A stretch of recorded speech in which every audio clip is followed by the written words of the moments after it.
Você acha que são as próprias plataformas que têm que fazer essa autorregulação, ou tem que ter alguma intervenção? Se discute muito isso hoje, né? Se plataformas, elas hoje são privadas, é claro, mas elas atingiram um tamanho tal de interesse público, praticamente.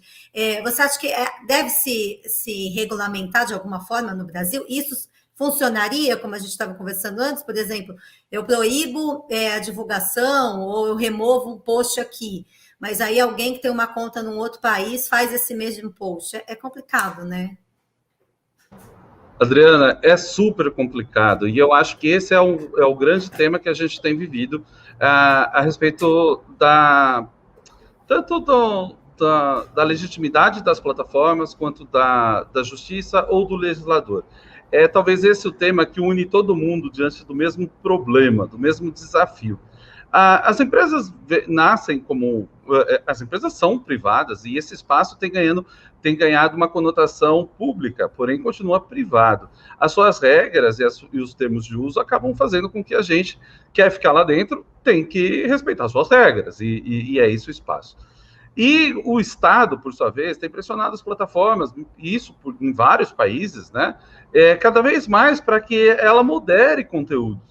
Ao passo em que a sociedade civil e muitos outros ou movimentos organizados têm pedido às plataformas para frear. Eu sempre falo, eu não queria estar no lugar das plataformas. Um monte de gente fala assim, olha, Diogo, eu acho que você deveria querer, porque afinal são grandes negócios. Mas é necessário a gente pensar que esse processo talvez não tenha uma resposta única, justamente porque os conteúdos são muito diversos.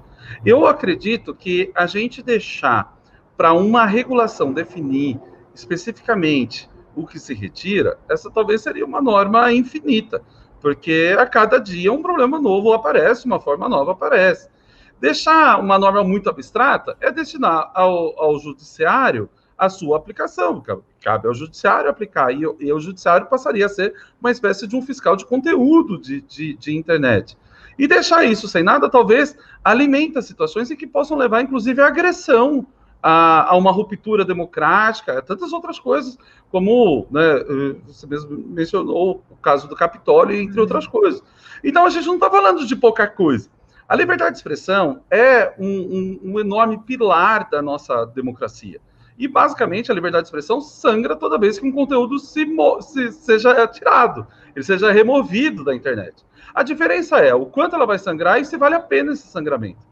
Porque, de uma certa maneira, toda vez. Então, vamos imaginar, aquele determinado conteúdo está ofendendo, por exemplo, o Manuel. O Manuel pede na justiça a retirada daquele conteúdo, a liberdade de expressão sangra, mas vale a pena, porque ele tem direito à honra, a pessoa não tem direito de fazer isso, então o direito entra com uma ideia dizendo assim, eu sei que a liberdade de expressão vai sofrer um pouquinho, mas é necessário.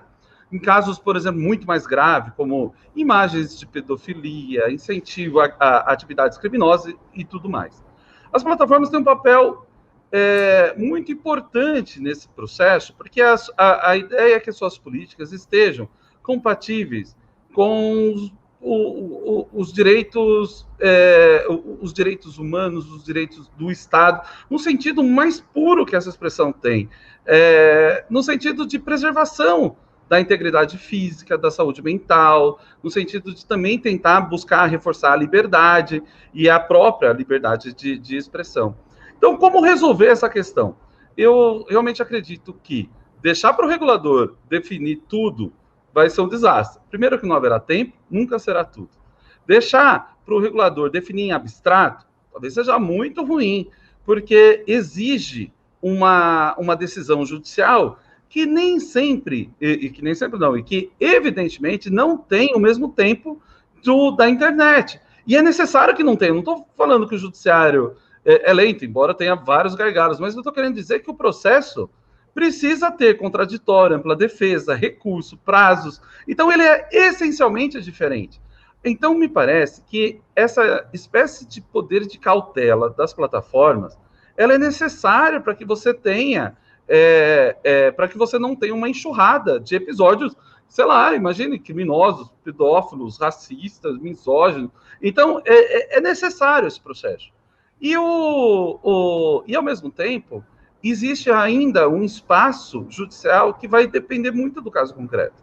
Toda vez que eu falo um pouco sobre moderação, fica aquela coisa, Diogo, mas não é melhor responsabilizar mais as plataformas? Porque, afinal, você está sendo muito bonzinho com elas e tal. Eu falo, não é uma questão de ser bonzinho ou ser malzinho, é o seguinte, dar responsabilidade para alguém pressupõe dar poder. E com todo respeito, eu não acho que é uma boa uma empresa global que visa o lucro e tem uma atividade ilícita ser a dona do que vai ser dito ou não.